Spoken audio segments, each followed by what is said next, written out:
speaking of freedom, freedom's a beautiful thing. Something that can't be taken for granted, especially these days. Mark Mix, the president of the National Right to Work Committee, is out there working to try to defend freedom. Mark, did you ever think, I mean, honestly, you're in the trenches with what you do day in and day out, but did you ever think that you would be so challenged in the mission as you have been over the past year?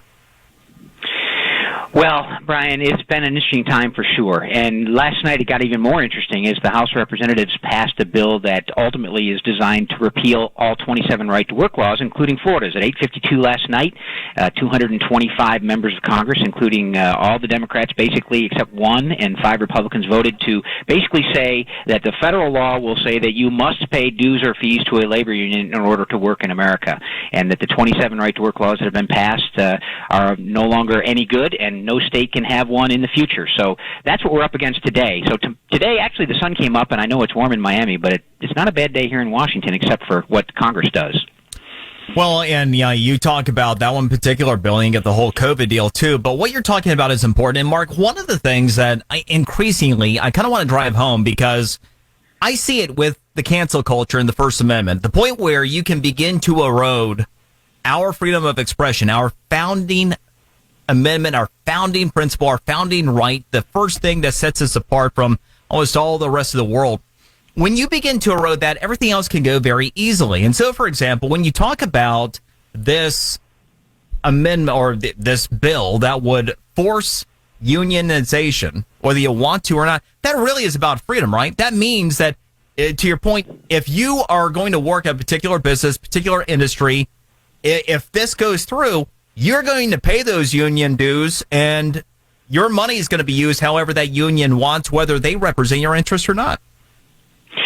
Yeah, that's exactly right. That's the design of the bill, and it harkens back to the 1930s when the federal government decided to take away our right to associate, which they were prohibited to do in those original Bill of Rights. This idea that you have the right to associate presupposes the notion logically that you have the right not to associate, but not in labor policy and not in too many things now across this country.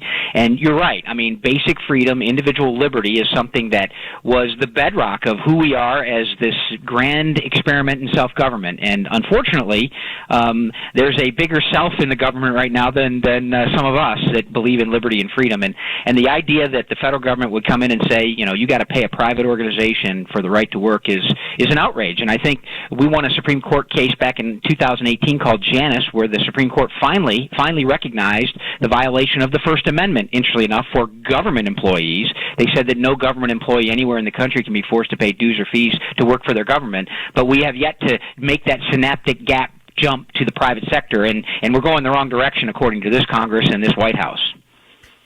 Well, Mark, and you talk about going the wrong direction. In a lot of ways, I think it all gets back to education. And you take a look at the advent of the Department of Education. Education outcomes have gone nowhere but backward over that window of time. We see that teachers' unions have exerted themselves in ways in which they have directly put them at odds with those that they're supposed to be educating.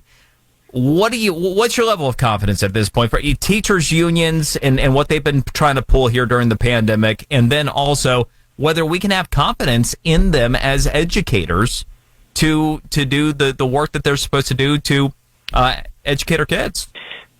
Well, I don't think we should have confidence in them based on the way they presented themselves during the last year with the COVID situation. I mean, the fact of the matter is you have teacher union officials out there saying that they won't go back to work unless you defund police forces, unless you give Medicaid to all. What has that got to do with educating children in our classroom? And Brian, to your point at the very beginning here, when you were talking with your compadre there about the market system working, the market system tries to respond to the educational monopoly by allowing school choice and giving parents the ability to control how their children are educated and where their children are educated. But yet the teachers union stands up and says, no, we must maintain our monopoly over the government school system because it is the primary vehicle of educating the next generation, who doesn't seem to be offended by the fact that we're canceling things in our history that help teach us and make us better. I mean, your point about the market system working, is it works for Bobby. Was it Bobby that the Brady Bunch that sold his furniture? Was it Bobby or Peter? Or I don't know. I don't. Then anyway, but your point is well taken, Brian. And the one thing that the government monopoly has to do, particularly in the education sector, is stop any kind of. They got to create barriers to entry for